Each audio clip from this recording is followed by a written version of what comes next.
সংবিধানের যে ধারাগুলো রাষ্ট্রের সঙ্গে সাংঘর্ষিক তা পরিবর্তন করতে অন্তর্বর্তী সরকারকে আহ্বান জানিয়েছেন বৈষম্য বিরোধী ছাত্র আন্দোলনের নেতারা।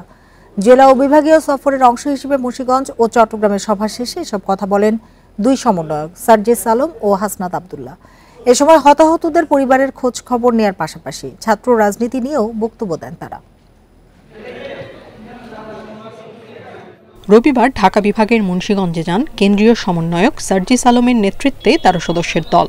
শহরের একটি রেস্তোরাঁয় মতবিনিময় সভায় আন্দোলনে নিহত 9 পরিবারের সদস্য ও আহতদের সঙ্গে কথা বলেন এবং সমবেদনা জানান তারা। বিকেলে মুন্সিগঞ্জ সরকারি হরগঙ্গা কলেজ মাঠে আয়োজিত মতবিনিময় সভায় যোগ দেন ছাত্র জনতা।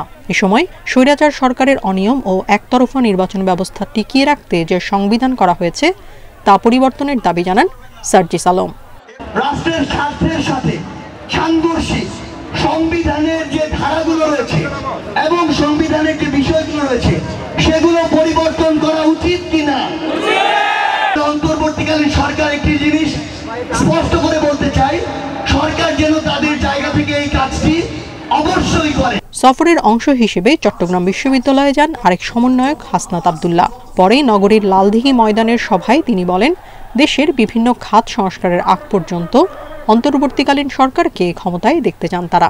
রাষ্ট্রের যে প্রতিষ্ঠানগুলো রয়েছে, আইন বিভাগ, বিচার বিভাগ, শাসন বিভাগ, শিক্ষা ব্যবস্থা, স্বাস্থ্য ব্যবস্থা, মানুষ যেখান থেকে নাগরিক অধিকার ভোগ করে সেগুলোতে না যতদিন পর্যন্ত মানুষের আস্থা ফিরে আসছে ততদিন পর্যন্ত এই অন্তর্বর্তীকালীন সরকারকে আমরা দেখতে চাই।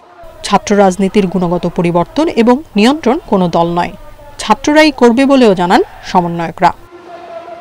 Tania Nasrin, independent news.